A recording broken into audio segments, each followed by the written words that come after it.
Olá, seja muito bem-vindo a mais um programa Profissional de Visão. E hoje vamos falar sobre investimento. E eu sei que quando a gente fala de investimento, o olhinho de muita gente brilha, mas ao mesmo tempo vem a pergunta: preciso ter muito dinheiro para começar a investir?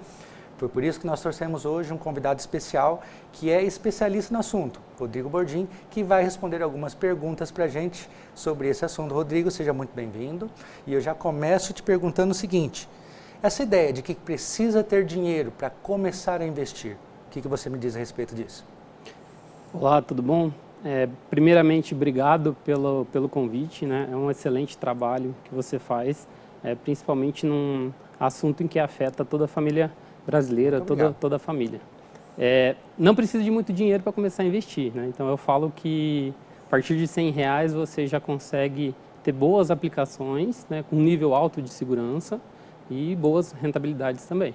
Isso, maravilha, né? Então, às vezes a pessoa fica muito preocupada em querer ter um dinheiro muito alto para começar a investir, sendo que uma das principais alterações que precisam ter no caso é o hábito, a mentalidade. Concorda, Rodrigo, que é mais ou menos por esse lado aí? Isso, né? Eu brinco até que para começar a investir, a primeira coisa que você precisa é ter a sua renda mensal maior que as suas despesas. Então, você tendo esse controle no orçamento, já facilita e já possibilita você iniciar. Isso aí já é um bom começo, saber o quanto você ganha e gastar menos. E para ter acesso aos investimentos, também uma coisa importante é se conhecer, né? E no mercado financeiro, a gente trabalha com o que a gente chama de perfis de investimento. Como isso interfere nas escolhas dos investimentos? Como que pode ser feito e visto qual é o perfil de cada pessoa? Isso. Hoje existe, por regra, basicamente 3 perfis, né? O conservador, o moderado e o agressivo. E as próprias instituições, bancos e corretoras utilizam esses perfis, né, utilizam esses questionários para o próprio investidor conhecer um pouquinho mais aonde que ele está pisando, vamos dizer assim, né? Até para ele não cair em algum problema com o investimento que ele ainda não conhece. Exatamente, porque os perfis estão atrelados ao momento de vida da pessoa e também a capacidade dela de suportar alguns riscos, né? O que ela tem ali de objetivo. Porque o investimento, né, quando a gente pensa em investimento, a gente tem que sempre pensar assim, o investimento para que objetivo, né? E aí desse objetivo vai ter o investimento adequado de acordo com aquele perfil da pessoa, né, Rodrigo? Perfeito. Rodrigo, tem gente que acha que precisa saber muito, como ficar estudando para começar a investir. O que você acha disso? Tem outras formas de, em vez de você ficar estudando tudo sobre investimento para só depois começar? Não precisa ter tanto conhecimento assim, não. Eu falo que, primeiro de tudo, você precisa ter uma orientação, né? Aí, tendo uma orientação adequada, aí sim você consegue ter passos maiores ali dentro dos investimentos. Isso. E na parte de investimentos, uma vez ali que você está com um auxílio de alguém, por que é importante, na sua opinião, você respeitar esses perfis que a gente acabou de falar, moderado, conservador? O que você diz a respeito desse tipo de respeito ao perfil? O perfil, então assim, para quem está começando a investir, você concorda comigo que a pessoa, o investidor, ele ainda não se conhece no meio do mercado financeiro com as aplicações. Então assim, é para ele próprio se conhecer, né? Então, ao longo do tempo, não necessariamente você tem um perfil conservador que você vai ser para sempre conservador. Então, você vai ganhando bagagem, vai ganhando conhecimento e com passos mais lentos você vai mudando o perfil com base nos seus objetivos. Isso é bem interessante, porque às vezes a pessoa pensa em investimento, já pensa logo nas ações, subindo, descendo, aqueles gráficos malucos, aquele monte de pessoa que antigamente era assim, né, ligando, falando, compra, vende, não sei o quê. E hoje a gente tem vários outros tipos de investimento, de várias outras formas e tudo que a gente pode estar fazendo aí com mais tranquilidade e mais segurança do que antigamente também, né? E nesse caso, você mencionou ali de não precisar saber, existem profissionais que podem ser contratados para isso, existem também formas via instituição, como que funciona isso? Tá, são basicamente 2 opções, né? Ou você pode contratar uma consultoria, que aí você paga um preço para ter uma orientação, para entender os seus objetivos, para ter uma estratégia mais adequada com base nos seus objetivos, ou você vai atrás de uma própria assessoria, né? As próprias instituições, os bancos e corretoras já oferecem esse serviço e esse serviço também não tem custo. Tá? Certo. E para quem quer começar a investir, a pessoa lá está vendo o programa, achou interessante, descobriu ali que tem uma sobrinha no capital, o que ela tem que fazer? Qual é o primeiro passo? Então, o primeiro passo a pessoa precisa entender os seus objetivos, né? Poxa, tem objetivos de curto, médio e longo prazo. Vou dar um exemplo prático aqui, de curto prazo. Uma viagem, né? Então, se a pessoa tem esse objetivo de ter uma viagem mais para o futuro, então ela tem que ter a orientação e suas aplicações estarem próximo para atingir esse objetivo. Agora, se ela tem uma visão mais de longo prazo, um objetivo mais de longo prazo, como uma aposentadoria, aí as suas aplicações têm que estar com base no seu perfil e com base nesse objetivo específico. Maravilha. Pessoal, conversa bem legal aqui sobre investimentos com o Rodrigo Bordim e agora nós vamos dar uma pequena pausa, mas eu espero você no próximo bloco para a gente continuar esse papo muito legal aqui. Fique por aí.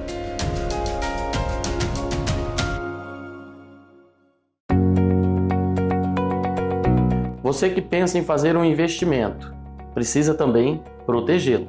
Aqui na WN, nós temos os melhores planos de proteção para garantir o seu investimento futuro. Entre em contato conosco e vamos fazer uma cotação. Olá, estamos de volta na segunda parte aqui do programa Profissional de Visão, dando continuidade ao assunto dos investimentos aqui com o Rodrigo Bordim. E, Rodrigo, a pergunta que eu queria te fazer é o seguinte, em relação aos investimentos, quais seriam mais considerados, os investimentos considerados mais seguros? Por exemplo, aquela pessoa que, naquele linha de perfil que a gente comentou, seria aquela pessoa mais conservadora? Isso é adequado para quem está iniciando os investimentos, né? Mas o perfil mais conservador, então ele vai começar a investir somente em renda fixa. Aí dentro da renda fixa tem algumas modalidades. Basicamente aqui no Brasil são 3. Então tem a parte pós-fixada, tem a parte pré-fixada e aplicações de renda fixa atrelada à inflação. Isso. Bom, essa parte aí que a gente comentou de tipo de perfil, de tipo de investimentos é muito interessante, né? Porque aí a pessoa consegue, no caso da renda fixa, como o nome já diz, é um valor pré-determinado que, lógico, dependendo do tipo, como você falou, tem algumas diferenças. Mas existem algumas, por exemplo, que você sabe exatamente o que você vai receber no final daquele período que você investiu.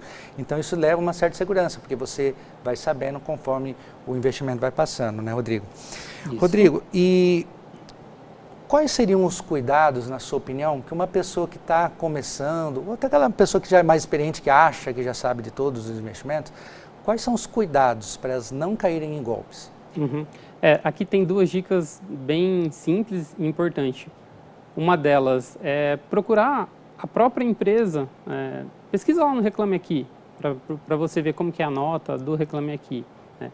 A segunda modalidade é que as instituições corretas, as instituições sérias, elas fazem movimentações direto no seu CPF. Então, por exemplo, se você vai fazer uma transação, uma transferência do banco A para a corretora B, então, essa transferência ela tem que estar vinculada ao seu CPF. Uhum. Uma coisa também que eu acho bem interessante é que é uma máxima, né, que já se falava há muito tempo, que não existe milagre também na área das finanças, né? Por exemplo, se nós temos ali uma taxa referenciada, a taxa Selic, que é a taxa oficial do governo ali, de 12%, 13%, que seja, é muito pouco provável, isso ao ano, é muito pouco provável que uma oferta para você que ofereça isso num mês seja uma coisa realmente segura. Então tem que tomar cuidado aí com os milagres, as falsas promessas também. Rodrigo, baseado nisso que a gente falou, quais seriam os principais erros que as pessoas cometem quando vão investir? Tá, os principais erros que a pessoa comete é porque ela própria não conhece os seus objetivos, ou nunca discutiu isso. Então, por exemplo, pegar alguma aplicação e achar que vai ter um rendimento milagroso, né, como você comentou agora. Então, as histórias mais tristes que a gente acaba escutando envolve essas questões, né, de ter esse imediatismo, igual você falou. Não vai ter milagre, né? A gente busca as aplicações, você não vai ficar rico com as aplicações, mas acelerar esse processo, né, caso você tenha um bom planejamento. Exatamente, né? A questão de investir sempre alinhado a um objetivo. Não adianta, por exemplo, ter uma ótima aplicação em previdência se você vai precisar desse dinheiro logo. Então, aí acaba, na verdade, perdendo dinheiro.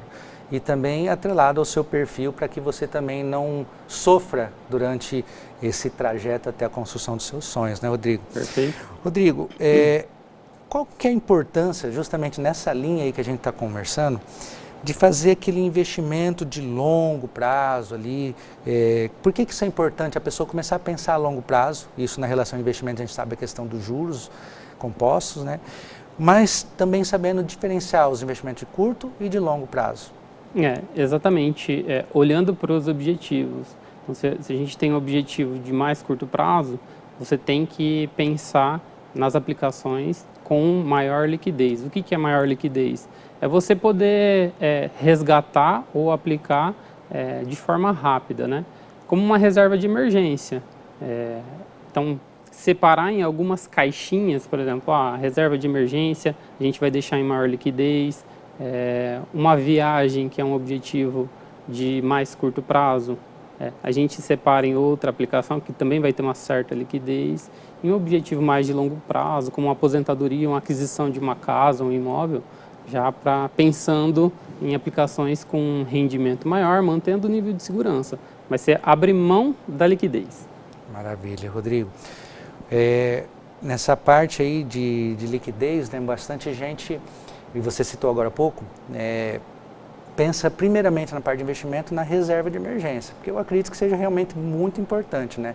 Porque não adianta você estar construindo uma reserva para aposentadoria excelente e de repente acontece um imprevisto, uma doença, um acidente, alguma coisa, e você tem que resgatar aquele investimento antes da hora. Aí nessa hora acaba se perdendo bastante, tem a ver com a liquidez que você falou, o acesso ao dinheiro na hora que você precisa. Rodrigo, como é que funciona essa relação de risco com rentabilidade? É verdade sempre que quanto maior o risco, mais a pessoa ganha? Bom, aqui a gente tem que respeitar 3 pilares dos investimentos. Eu falo que é como se fosse um cobertor curto. Você tem a liquidez, como a gente já mencionou, você tem a rentabilidade e a segurança. Você nunca consegue trabalhar os 3 ao mesmo tempo, então você tem que abrir mão de um deles, tá? Vou dar um exemplo prático. Quando você investe em uma ação, né, que é uma participação de uma empresa, você tem uma liquidez alta porque você pode negociar, vender a qualquer momento, né? Você tem uma chance de retorno muito alta, só que ela é muito volátil, então você perde em segurança, né? Ao contrário da renda fixa, você consegue ter uma rentabilidade muito boa e uma segurança muito boa, mas aí você tem que abrir mão da liquidez. Aí funciona basicamente assim. Falando também sobre um investimento que é muito popular ainda hoje em dia, mas principalmente com as pessoas mais antigas, né, que é a poupança. Rodrigo, o que você me diz em relação à poupança? É um investimento seguro? Ele é um bom investimento? Tem algum que é mais seguro? O que você tem a respeito da poupança? Bom, a poupança é algo que vem enraizado com o brasileiro, né, desde lá de trás. É seguro, sim, é uma boa aplicação. Então, ele tem o fundo garantidor de crédito, que você consegue ter um nível de segurança, né? Você consegue, por exemplo, até 250 mil, você não tem nenhum problema caso, né, a instituição venha a dar um calote, um exemplo, né? Mas, mantendo esse mesmo tipo de aplicação, tem outras muito melhores e com o mesmo nível de segurança. Nas próprias instituições que oferecem a poupança, tem aplicações como CDB, LCI, LCA, que tem uma rentabilidade bem mais interessante, né, do que a poupança, mantendo o mesmo nível de segurança. E é interessante também, né, porque a poupança, ela é, vamos dizer assim, a queridinha da maioria das pessoas aí de antigamente, vamos dizer, mas ela tem um detalhe que eu acho bem cruel, na verdade, né? Porque ela tem um aniversário, né? Ou seja, você precisa que ela fique lá 30 dias, ou aquele prazo do aniversário dela, para aquela renda. Se você precisar sacá-la nas vésperas do dia do aniversário, ela vai ter algum rendimento? A poupança não, né? Mas é justamente porque a gente tem um imposto nesses 30 dias, né, que é o IOF. Então, por isso que as instituições acabam mencionando, né, que ela vai começar a render a partir dos 30 dias, a partir desse aniversário. Então, pensando nessa questão de reserva de emergência, liquidez diária, ou seja, você puder acessá-la a qualquer momento e não perder tanto, existem outros investimentos. Dá um exemplo de um investimento que a pessoa poderia colocar ali para investir de uma forma que tenha liquidez, por exemplo, uma reserva de emergência, como a poupança normalmente é. O Tesouro Selic é uma opção muito boa, tem até um nível maior de segurança, né, porque é a própria dívida do governo que emite, e fundos de investimento em renda fixa também tem essa modalidade e tem um rendimento bem interessante, principalmente porque tem uma gestão, tem um gestor por trás que busca as melhores aplicações para você. Isso, então na hora de investir a gente tem aí essa gama de oportunidades que a gente pode lançar, né, e sempre legal conversar com alguém que saiba ou buscar informação a respeito, né, Rodrigo? Bom, nessa questão ali de bolsa de valores, né, comprar, vender, algumas pessoas se paralisam, né, na hora de fazer esse tipo de investimento em ações, porque acham que tem que ficar estudando tudo sobre a ação, ficar ali vendo detalhes de como está. Existem formas de você investir em ação sem precisar necessariamente estudar tudo que tem ali a respeito de ações ou até da própria empresa em questão? Isso já envolve um leque grande ali para você ter um conhecimento maior em ações, mas o que tudo indica é o que você precisa saber. Primeiramente, ter a orientação, né, de um profissional, claro, ter os seus objetivos bem determinados, e aí dentro dos objetivos você vai montar uma estratégia definida com as aplicações. Pode ter ações, vou dar um exemplo prático, se você tem lá R$10.000 para investir, e monta uma estratégia que você não pode passar de 10% em ações, então você não pode aplicar mais do que R$1.000. Dessa forma, você mitiga muito o risco, né, de perder todo o seu dinheiro de uma vez só, né? Isso é a questão da diversificação que a gente comentou, da carteira, né? E nessa questão ainda da diversificação, né? Às vezes vai ficar mais claro para quem está vendo a gente, Rodrigo.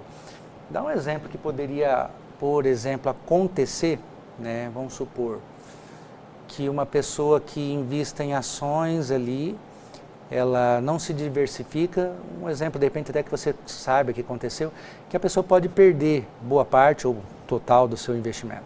Isso, quando você faz aplicações em ações, na verdade você está comprando uma pequena participação de uma empresa, né? Então se a empresa vier a falir, vou dar um caso prático que aconteceu, as Americanas, né, entram em recuperação judicial. Então se você acabou aplicando nas ações dela, acaba que você vai perder todo o valor. E assim, às vezes uma coisa interessante também, que não é necessariamente só uma empresa, né? Às vezes pode ser um setor, né? Por exemplo, às vezes, só por título de exemplo, a pessoa investe lá nos bancos, no Bradesco, no Itaú, no Banco do Brasil, e está lá investido em bancos. E acontece uma mudança no setor econômico, por exemplo, no Brasil, né, Rodrigo? Se a pessoa está diversificada em várias ações, mas do mesmo setor, isso também pode, de certa forma, comprometer a estrutura dela, certo? Isso daí já é uma prática de gerenciamento de risco dentro das ações. Eu falo que você precisa conhecer principalmente setores perenes. O que é esse termo técnico, né, perene? É você olhar para o futuro e essa empresa ainda vai entregar o serviço. Vou dar um exemplo prático. Setor de energia elétrica. Então, se você olhar para daqui 20 anos, você vai precisar de energia elétrica no seu dia a dia? Então, se sim, aí você mitiga muito o risco daquele setor em específico. Isso. Quando a gente fala também ali das movimentações bancárias, de uma forma geral, a pessoa recebe ali o salário, às vezes não vai gastar tudo aquilo lá de uma vez, né? Vai decorrendo do mês ali, as contas vão chegando, uma dia 5, uma dia 10, outra dia 20, o mercado ela faz determinado tempo. Esse dinheiro que fica ali, vamos dizer, parado nessa conta, será que tem alguma coisa que a pessoa que está vendo a gente ali pode fazer para conseguir ganhar alguma coisa a respeito desse dinheiro que teoricamente está parado ali na conta? Esse é um erro muito comum, tá? Um erro muito comum de todas as pessoas, de deixar aquele dinheirinho parado, né? Hoje a gente tem uma renda livre de risco, que é um Tesouro Selic, pagando mais de 12% ao ano. Então, assim, esse dinheirinho que está parado, ele pode render mais ou menos nessa faixa. Então, assim, você tirar da conta bancária ali e colocar na aplicação, você já vai estar rendendo. Então, existem aplicações que vão resolver e vão ajudar nesse sentido aí. E nessa mesma linha, a gente sabe hoje também do crescimento dos números fintechs aí da área da economia, aí, né, dos bancos digitais, melhor dizendo, que muitos deles remuneram também, né? Qual a sua opinião a respeito desses tipos de instituição? O que você acha que pode ser feito usando ou não essas instituições? Essas instituições, elas acabam funcionando para facilitar, né, o próprio investidor. Então, assim, às vezes o próprio investidor ele não toma esse cuidado de encaminhar ou buscar uma aplicação que renda mais, e aí a própria instituição já já entrega esse serviço. Mas muitas das vezes não é a melhor aplicação para aquela finalidade. Tem que ver o objetivo, o perfil, aquelas coisas que a gente já está conversando aqui há algum tempo, para poder aproveitar o máximo daquele dinheirinho que a gente ganha, que muitas vezes é suado, né, Rodrigo? É suado.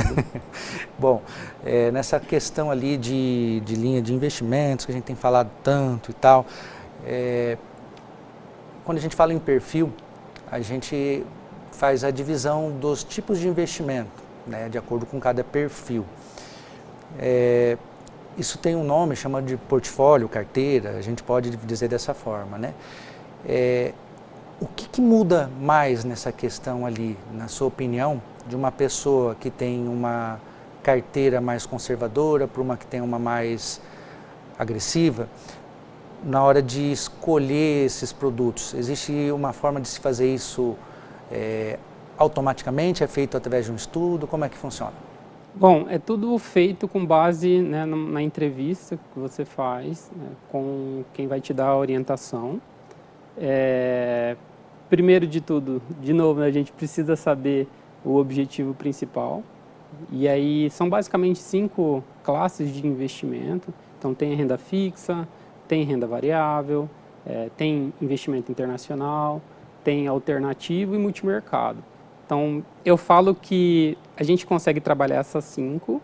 Às vezes você acaba pensando num campeonato, às vezes você acaba perdendo um jogo, mas no final das contas você ganha o campeonato, porque não é toda classe que vai ter o maior rendimento na cada ano, né? Então, geralmente, você tem que respeitar as dosagens com base na estratégia, com base nos objetivos, para você ter um rendimento melhor no futuro. Muito legal que você falou, essa questão de que a pessoa que investe, às vezes, ou que está começando a investir, acha que tem que ganhar sempre, né? E não é bem assim, né? Senão, hoje em dia é muito fácil. Hoje em dia a gente olha o mercado americano, por exemplo, como estão crescendo lá as empresas americanas, mas se a gente analisar há 10 anos atrás, né, a década perdida, quem investiu ali nos Estados Unidos de 2000 até 2010, dependendo do que investiu ali, chegou a ter um prejuízo ao invés de um ganho, né? Rodrigo, queria agradecer a sua participação aqui no programa Profissional de Visão. Com certeza o pessoal que assistiu a gente aprendeu bastante coisa. E gostaria que você se despedisse, dissesse mais uma vez como o pessoal pode te encontrar para poder conversar um pouquinho mais com você sobre investimentos. Wilson, eu queria agradecer, né, primeiramente aí pelo convite. E quem quiser encontrar pelo telefone 44 99951 8685 ou pelo LinkedIn rbordim86. Maravilha. E fica aqui o convite para você, na semana que vem, estar aqui com a gente de novo num novo programa falando sobre investimento e como cuidar melhor da saúde do seu bolso. Muito obrigado e até lá.